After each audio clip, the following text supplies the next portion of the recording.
Back in my King Tiger review, I explained how the martial arts exploitation movies of the 1970s also crossed over into comics. Marvel had already joined the fray with the book Master of Kung Fu featuring the hero Shang-Chi. That story is going to have to wait for a later time because Marvel felt the need to also make another contribution to comics in the form of a martial arts hero. Sometime around 1973, Marvel writer Roy Thomas took in a screening of the movie Five Fingers of Death, or as it's originally known, King Boxer. In the film, the protagonist undergoes a ceremony in the name of the Iron Palm, or Iron Fist according to the dub. This allows him to charge up his hands for a powerful strike. Noting the similarities between the film and an early Centaur Publications character known as Amazing Man, an American who was orphaned in Tibet and then trained in martial arts by fighting monks, Thomas wondered if a Marvel comic character could be made in the same vein. Thomas wanted to use the name Iron Fist for a hero, however he was trepidatious over the fears that maybe people would associate or confuse him with Iron Man. Eventually he got over those fears and sold Stan Lee on the idea, and eventually Thomas drafted artist Gil Kane to work up on some designs. Iron Fist would get a 10-issue run in the Marvel Premiere Anthology comic, and eventually get his own ongoing series. And today we're looking at issues 15 to 25 of Marvel Premiere and the first two issues of Iron Fist. This is the Iron Fist Masterworks Volume 1. An individual known only as Iron Fist prepares for a test of combat as the ruling council of Kunlun look on. After taking down his opponents in short order, UT, the High Elder, tells Iron Fist to reflect on his past and prepare for his final test. 10 years earlier, young Danny Rand was in the Himalayas with his parents Wendell and Heather and their business partner Harold Meacham. Wendell had long been seeking the location of Kunlun, a mythical paradise located somewhere in Tibet. This time was very different as Heather insisted that she and Danny come along. However, when attempting to navigate a narrow pass, Heather and Danny slipped and fell into a crevasse. The two landed on a narrow ice bridge, and Wendell asked Harold Meacham for assistance in attempting to rescue the two. Instead, Harold betrayed his friend and partner and cut Wendell's rope, causing him to fall to his death. Harold Meacham apparently did this in an attempt to win the affections of Heather Rand, apparently not realizing this type of thing really only works in Shakespearean drama, and even then, does it really? After Heather rejected his advances, Harold Meacham stormed off, leaving the mother and child to the elements. Returning to the present, it's time for the challenge of one to begin. Iron Fist must take on a silent giant known as Shu-Hu. The Chosen One lands a punch to no effect as the giant continues to shrug off any attack. Some elders begin to cast doubt as the Iron Fist gets tossed around. The Iron Fist continues to reflect upon his past. Heather and Danny continued struggling through the mountains, and any attempt to rest was interrupted by a roving pack of wolves looking for a meal. The two then managed to happen across a bridge which led to Kunlun. Heather gave herself up to the wolves so Danny could cross the bridge safely where the elders were waiting for him. Returning to the present, the Iron Fist realizes his opponent is not human as Shulu fires a knife from his palm straight into the Iron Fist's shoulder. Iron Fist begins fighting back and forcing his life energy, or ki, into his hands. The massive concentration of energy causes the hands to become like unto iron. With that, Shulu is defeated by the punch, revealing him to have been a giant robot the entire time. The Iron Fist has passed the final test, and now UT demands a choice be made. So if you haven't figured it out already, or you did your darndest to forget that Netflix show, Danny Rand is the Iron Fist. UT took the boy in to Kunlun and explained that he knew of Danny and what had happened with his parents. Danny wanted vengeance for his parents' death, but UT didn't believe in that, so he placed Danny under the training care of Lei Kung the Thunderer in an attempt to have the boy achieve a higher purpose. Over the next decade, Danny honed his mind and body under Lei Kung's tutelage. Still, the thirst for vengeance continued to be Danny's modus operandi. So Danny was charged to complete the quest of the Iron Fist. He journeyed to a mountain gate and called forth the undying dragon, Shao Lo. Danny fought with Shu Lao, eventually grabbing the dragon by the chest. This caused the heart of Shou Lao, a branding on the creature's underbelly, to be transferred onto Danny's chest. This is what allows Danny to concentrate his ki and perform the Iron Fist attack. After that came the challenge covered in the previous issue, where Danny needed to make his choice. Stay in Kunlun and be its eternal guardian, or leave and get his revenge. Danny chose the latter, and as a result was cast out of Kunlun for 10 years. Or at least whenever storytelling needs for it to be convenient. Danny soon made his way to New York City to face and kill Harold Meacham. Soon after arriving, though, he finds he's already got a price on his head. Danny takes down a group of thugs with ease and then defeats a man called Scythe with the Iron Fist. Scythe lets slip out that Harold Meacham is the one who put the price on Danny's head. Danny makes his way to the Meacham's office building. No resistance meets him as he enters the elevator and heads to the 20th floor. Upon arrival at the main office, though, Danny is greeted by several traps to avoid. This is followed by a group of thugs which Danny mows through. The last thug then manages to lead Danny into a room filled with acid sprinklers. The only escape leads to the outside of the building. Danny scales the building into what he believes to be Harold Meacham's office, only to find a trap door and attack dogs. The room then begins filling with hallucinogenic gas, forcing Danny to flee via the empty elevator shaft. From there, Danny encounters a mysterious ninja who actually aids him by taking out several traps in front of another room calling itself Meacham's office. Sadly, this also turns out to be a ruse, as the room just holds a giant cyborg man. The giant cyborg is known as Triple Iron. Triple Iron has been held in that room for the past 10 years. He can draw energy from it, and the only chance he can get his freedom is to destroy the Iron Fist. He deflects all of Danny's attacks, and Danny finally charges the Iron Fist and smashes the cyborg's weapon. It's then that Danny receives another assist. Hey, you're that ninja. The ninja tosses a shuriken, what Danny realizes is a door. It leads into a control room. Iron Fist snaps a few cables, which causes a feedback loop that drops Triple Iron. It's then that a door opens, and finally Iron Fist meets with Harold Meacham. Meacham knows exactly who Danny is, and he's been expecting him for a long time, for he has a story to tell. In a nutshell, Harold Meacham got lost in the Himalayas, even crossing the border from China into Nepal. He collapsed due to the cold, and a Sherpa found him and brought him back to Kathmandu. Unfortunately, the frostbite was so severe that Meacham's legs had to be amputated. While he recuperated, Meacham overheard a monk who had visited Kunlun tell the story of Danny and how he was receiving a lot of training there. Expecting that one day Danny would come for him, Harold Meacham made his way back to New York City and began preparing. It's exhausted his mental health and left him a paranoid recluse. Realizing that his death is inevitable, Harold asks Iron Fist to finish him off. However, Meacham's physical and mental state has made Danny reconsider, and he just leaves Meacham alone. Then, when Danny leaves the office... Hey, you're that ninja. The ninja drives his sword through Meacham, killing him instantly. The commotion brings Joy Meacham, Harold's daughter, into the room. Joy lashes out at Iron Fist, who denies any involvement as he leaves. Yeah, Joy Meacham looks a little mature for being 8 years old, so I'm guessing that either Harold Meacham was divorced or he was still married when he killed Heather Rand's husband in an attempt to win her affections.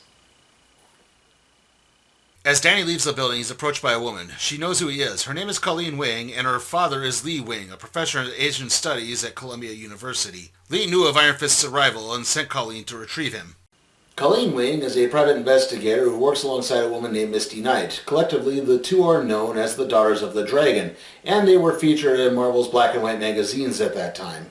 Meanwhile, Joy calls her uncle Ward Meacham, who assures her not to call the police, as Harold left specific instructions in case of his death. As Iron Fist arrives at the Wings' home, he spots two strangers watching Colleen enter the building. One is brandishing a knife, meaning that they are assassins. Danny knocks the blades away and the two goons vanish into thin air. Professor Wing then explains what's going on. While on a dig in northern India, Wing discovered an ancient tome that belonged to the cult of Karakai, who worships the Hindu goddess Kali. The book supposedly contains the secrets to destroying the city of Kunlun. When the cult tried to reclaim the book, Wing fled into the mountains. While in the mountains, Professor Wing encountered a monk who coincidentally was the same monk Harold Meacham had encountered earlier. The monk also relayed the story of Danny and the Rands to Professor Wing. That was 9 years ago, and Professor Wing theorized that Iron Fist would seek revenge like Meacham and waited. Now he would like Danny's aid in dealing with this cult that has been following him for the whole time. Iron Fist explains what happened with Harold Meacham and the ninja, and Wing suggests he call Joy and try to explain his half of the story. Joy appears to have calmed down and makes plans to meet with Iron Fist at an arcade just off a subway terminal. In what I'm sure is a shock to all of you, it turns out to be a trap, and Ward Meacham has dispatched members of Karakai to jump Danny at the arcade. Danny gets entangled in a rope when all of a sudden... Hey, you're that ninja. Alright, I think I've officially driven that joke into the ground. Iron Fist and the ninja take down all the thugs, and Danny demands answers, but the ninja just gives him a newspaper that blames Iron Fist for the murder of Harold Meacham. The ninja then disappears, and Danny is forced to spend the next few weeks defending Professor Wing from the constant attacks from the thugs of Karakai. It's gotten so bad that Colleen is openly looking for a new home. The Meachams aren't finished, though, as they have enlisted more help, this time from a more noteworthy foe, Batroc the Leaper. Georges Batroc is a master of several forms of gymnastics and the French kickboxing martial art of savate. He is a mercenary who employs his own brigade and usually pops up as a Captain America villain. In fact, you would probably know that he was played by MMA fighter Georges St. Pierre in the movie Captain America Winter Soldier. Iron Fist tries one more time to reason with Joy Meacham. She feigns interest in his story only to spring Batroc on him. The two are evenly matched until Danny charges the Iron Fist and sends Batroc through a wall. Batroc calls his brigade, and the number begins to catch up to Danny when the ninja pops up one more time. Danny wants answers, but the ninja just teleports the two away from the building. Before Danny can do anything, the ninja disappears again. He is actually returned back to his home, where he is revealed to be none other than Professor Wing. Things go from strange to stranger as Iron Fist returns to the Wing residence and finds the place ransacked and the family missing. Before he can figure out what happened, Iron Fist is jumped by none other than Colleen's investigative partner, Misty Knight. Like I mentioned before, Misty Knight is Colleen Wing's partner in an investigation firm. She used to be an NYPD detective until an explosion cost her her right arm. She would eventually get a replacement bionic arm from Tony Stark. Danny struggles with Misty, as in the culture of Kunlun, men and women are forbidden from engaging in physical combat. He finally manages to drop her with the Vulcan nerve pinch. Anyway, it's then that the image of the ninja appears and begins directing Danny into the subway tunnels. Soon, Iron Fist is led into a secret chamber where he finds Professor Wing and Colleen chained to a statue of the goddess Kali. These events have proven to be so traumatic that Colleen, who I point out is supposed to be Japanese, has mysteriously transformed into a white woman. Iron Fist is jumped by members of Karakai and begins fighting with them until they're called off by the cult's leaders, Shaya and Ushas. They point out that Professor Wing took their book, and the group really wants its possession returned to them. Lee points out the book contains a secret to Kunlun's destruction. The cult denies all knowledge of the city of Kunlun, but does vow its destruction if it is to be an enemy. The stress of everything causes Professor Wing to transform into the ninja, and the statue of Kali is destroyed. The ninja demands the book get turned over him, but one of the thugs accidentally drops it into a bowl of fire. The book's destruction causes Lee to be freed to the ninja's control. However, the ninja now still has a physical form on Earth. He then realizes that he was tricked into guarding the book by the elders of Kunlun and begins attacking Iron Fist. The funny thing is, Danny is actually more concerned with the remnants of Karakai and getting the wings to safety than he is with the ninja at this point. However, the police soon arrive and everyone scatters. The ninja openly confesses to Harold Meacham's murder in front of the police and says that it was at the behest of the elders of Kunlun. However, now things are different and he teleports himself and the Iron Fist away. Okay, so the ninja was once a disgraced samurai who came under the tutelage of an ancient wizard named Master Khan. Which means I now have to do this. Khan.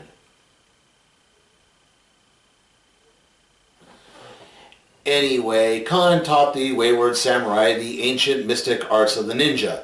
However, the ninja craved more power and eventually came across the book that is now in Professor Wing's possession, known as the Book of Many Things. In the book, he found a back door into Kunlun and hoped to use it to achieve even more power. However, he was halted in his attempt by Lei Kung the Thunderer, and the ninja's spirit was then bound to the book by the elders of Kunlun. The ninja managed to manipulate a thief into stealing the book and giving it to Karakai, where he hoped to learn the powers to free himself. But the Karakai are actually very ineffective and powerless. After an earthquake buried the book, Professor Wing found it and the ninja found a new way out. Back to the present of the mid-1970s, Iron Fist and the ninja square off in a mystical realm where the ninja was held for all those centuries. Familiar with the territory, the ninja soon gains an upper hand and soon starts swearing to destroy the city of Kunlun. This and the ninja's rambling backstory gives Iron Fist enough time to recover and adjust. Finally, Danny charges the Iron Fist and destroys the ninja's sword. The resulting explosion returns Danny to the real world. A recovered Professor Wing informs Danny that he's been cleared of Harold Meacham's murder. It appears the ninja is also gone, but Danny isn't so sure. Still, now it appears that his quest for vengeance is over. Maybe it's time for Iron Fist to finally live as Danny Rand. Over the next few weeks, Danny adjusts to civilian life and Colleen returns to being Japanese. Unfortunately, while the two are enjoying a walk through Central Park, the peace is shattered by gunfire. Danny manages to get a young boy whose parents were killed alongside a police officer to safety, and then he manages to detect the direction that the shots are coming from. Feeling she could be of assistance, Colleen follows Danny across the streets and into the building where the shots are coming from. The two are soon greeted by the shooter, who calls himself Warhawk. Danny tries to attack, but Warhawk's skin is as hard as steel, and Warhawk knocks Danny out and grabs Colleen. Boy, she was really effective there, wasn't she? Danny comes to in a hospital. Professor Wing introduces him to Detective Raphael Scarf. Scarf knew of Warhawk back in Vietnam. He was a top-flight assassin who seemingly disappeared in the jungle and never really came out. It was thought that Warhawk was on medication, but now that appears not to be the case. The police have tracked down Warhawk's location where he's keeping Colleen under the assumption that she's a lover he knew back in Nam. Iron Fist soon comes crashing into the warehouse and begins working on counterattacks he learned from Lei Kung back in Kunlun. Danny charges the Iron Fist and knocks Warhawk out into the sea. The tide begins pulling Warhawk out to sea, and Danny and Colleen try to save him, but he only sees the enemy and drowns. Unfortunately, I'm afraid the strain of this story has caused Colleen Wing to once more revert back to being a white woman, and she will remain this way through the rest of the volume.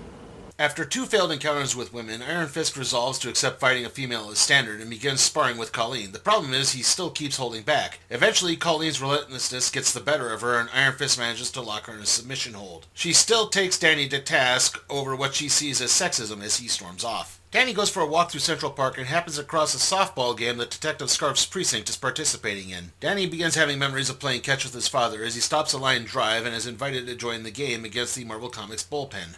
I wish I could do a roll call for these little cameos popping up here, but the only one I could say with any degree of certainty is that I'm pretty sure the long-haired hatless guy is Roy Thomas.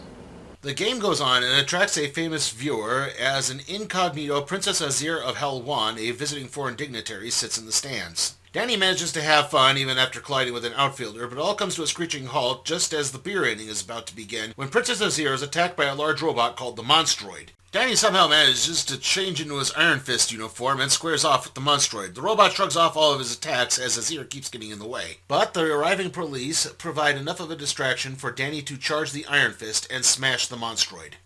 This whole attack was planned by a group of usurpers to the Hallwayan throne who are under the direction of Master Khan. You know, that wizard from the ninja's backstory. Yeah, he's, still alive. No, I'm not doing the Star Trek II joke again. Azir is impressed by Danny's actions and she brings him on as security chief. This greatly upsets the now former security chief, Kumbala Bay, who challenges the Iron Fist to a fight. Danny gets the upper hand, but Bay eventually gets him in a bear hug. It's then that Azir intervenes and discharges Bay. She needs to return to Helwan, but makes a plan to meet with the Iron Fist later. Iron Fist heads back to the Wing residence with Detective Scarf. Unbeknownst to them, they are being watched, and for good reason. As soon as they arrive, they find the place in a complete disarray, and Professor Wing on the attack, seeing the two as monsters. Also, Colleen was abducted. Again. The two manage to escape Professor Wing and get into the hospital, where Detective Scarf learns that Colleen has been arrested for narcotics possession. However, Danny spots one of the arresting police officers preparing to shoot Scarf in the back and pieces together that they're imposters. The two phony cops then get away with Colleen. Scarf and Iron Fist give chase, and they think they have the bad guys cornered in an alley. However, this was all planned to lead them to their leader, Angar the Screamer. David Angar was the subject of an experiment in hypersound which allows him to induce hallucinations with a sonic cry. He's normally a daredevil villain, but in this case he's also under the employ of Master Khan. Danny and Scarf are mesmerized, and Danny soon finds himself in the Himalayas being attacked by his father. His denial of this scenario is what allows him to override Angar's abilities. However, Angar then reveals he actually has another ally in the form of Kumbala Bay. Danny manages to take the two down with relative ease, and that frees Detective Scarf from Angar's control. The detective informs Danny that Colleen's kidnappers got away once more. However, it turns out that Angar dropped an ID card that says he works with Stark International during the scuffle. So we've actually reached a very unique point in this comic's history, as the previous issue actually marks the first team-up of the classic creative team of Chris Claremont and John Byrne, better known for their X-Men stories like the Dark Phoenix Saga and Days of Future Past. It also represents the point where we now cross over into the ongoing Iron Fist series. Yes, issue 1 of this ongoing series is actually in the middle of a story arc.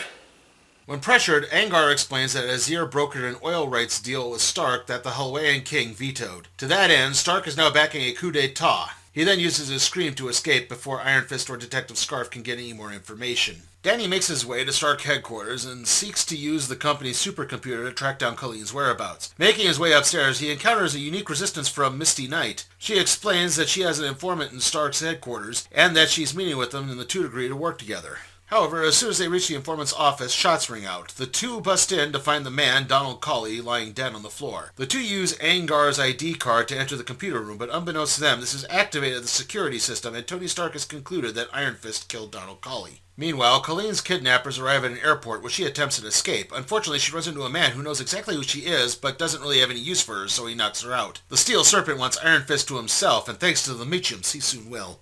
The Steel Serpent, aka Davos, is the son of Lakum the Thunderer and was once in line to become the Iron Fist, only to be thwarted by none other than Wendell Rand. More on that later.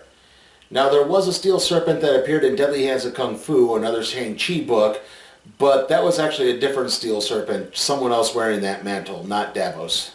Iron Man arrives and begins brawling with Iron Fist. Danny is strong, but he hasn't gone up against technology like Tony Stark's. Misty desperately tries to work on the computer, so she doesn't notice that Donald Colley has mysteriously revived and pulled out a gun on her. Just as she turns around, a large explosion goes off. Iron Fist snaps and unleashes his full fury on Iron Man. Stark prepares to fight back, only for Misty to pop up and explain what it is she found. It turns out that Angar's employment at Stark was a ruse, and the person behind Colleen's kidnapping is really planning the overthrow of the Wayne government. Iron Fist and Iron Man make peace as Colleen's plane takes off for Helwan. As he prepares to journey to Helwan, Danny meets with Professor Wing in the hospital. He tries to use his key to heal his friend, but only manages to stabilize him. Detective Scarf soon arrives with news from Interpol. One of the thugs has had an apparent face turn. It seems legit, but he and Misty have doubts as they share an uneasy reunion. Yeah, Detective Scarf used to be Misty Knight's partner in the NYPD until she lost her arm, and then the two became sort of separated over time. Meanwhile, Danny flashes back to a previous failure involving close friends in Kunlun. Not all of Kunlun's society accepted Danny, in particular Davos, who bullied him in order to get another shot at Shu Lao. He did have friends in the form of Kanal Dud Hossein. Unfortunately, Kanal violated Kunlun law when he began teaching his lover Miranda martial arts. Okay, so you remember how earlier I mentioned that Wendell Rand had somehow defeated Davos in an attempt to become the Iron Fist? Well, that's because Wendell Rand actually discovered Kunlun when he was a teenager, and he saved the life of the High Elder, Tuan, which led to him getting to be adopted. Wendell would eventually marry a woman named Shakira and have a daughter named Miranda. Unfortunately, Shakira was killed, and Wendell was driven from the city, leaving Miranda behind. She would eventually go on to become Donald's lover. For their insolence, the two were set to be mind-wiped, but attempted to escape and enlisted Danny's aid. But the area they were running to, known as the Mist, was considered too dangerous for humans. When Danny started to worry about the two's safety, they turned on him and fled. Danny pursued the two into a forest, but soon all three found themselves captives of beings called the Nile Three. The forest should have been too dangerous for all three invaders to have entered it, but for some reason they were allowed to live. Now the Nile Three want to know exactly why, with Donald and Miranda being placed in suspended animation. Danny broke free and fought to save his friends. However, the Nile Three disappeared, leaving him behind. This time, Danny is determined not to lose the people he cares about most, as he prepares to leave with Misty to rescue Colleen from Helwan. And that concludes our look at Volume 1 of the Iron Fist Masterworks. How was it? Well, on the plus side, I think there was some great action-packed storytelling in this. I think it really does feel like an old-timey martial arts film. I mean, there's good, consistent characterization. The action scenes are all well done. The villains are believable. It all works right there. Even the artwork, to an extent, is pretty good. Now, of course, there is that one exception to the artwork, which is, again, Colleen Wing's whitewashing. Seriously, every reference I've looked up says that this character is Japanese. She's supposed to be looking Japanese. Why does she look like a white woman? Really? I mean, even for the 1970s, it's really cringy sometimes, right? Also, the storytelling pacing is kind of bogged down with too many flashbacks. I mean, there are ones where flashbacks are literally taking up 2/3 of the issue. Again, if you want to tell a flashback, I would kind of wish they'd maybe done this a bit more linearly and just, maybe do a small flashback rather than big ones. Because there are ones where, like I said, it takes up almost 2/3 of an issue. Like, we get a little adventure with Danny, and then we have to have this big explanation as to how we got here. Why not just tell that to begin with? It would save so much time. Like I said, it just really bogs down the pacing. And also, yeah, it is kind of weird, again, that the ongoing series starts in the middle of the story arc. I mean, imagine you were a kid in the 70s, and you spy Iron Fist #1, and you haven't read any of the Marvel Premiere issues. You're not going to understand what's going on. Exactly. You're going to jump into this and be like, who are these people? I mean, #1 issue should be a jumping on point. You're not harkening back to one issue before, like, say, Spider-Man, who appeared in the Amazing Fantasy Anthology and then got his own ongoing. No, you're jumping into something that's been a basically 12-issue story arc going into it. So, yeah, it's just, again, it's a little bizarre sometimes. Still, it's not bad. I did have some fun reading this book, and I did kind of like it. So if you are interested, I wouldn't have a problem recommending it. That's why I am going to give the Iron Fist Masterworks Volume 1 a C. Like I said, it's not terrible. It's pretty enjoyable for the most part. It just, again, too many weird inconsistencies pop up. And with that, let's see what we'll be doing next time on the Random Trade Review.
can help support my channel at patreon.com/sleepytimeforcatproductions. There, you can request a trade to be put in the randomizer, aka the cardboard box.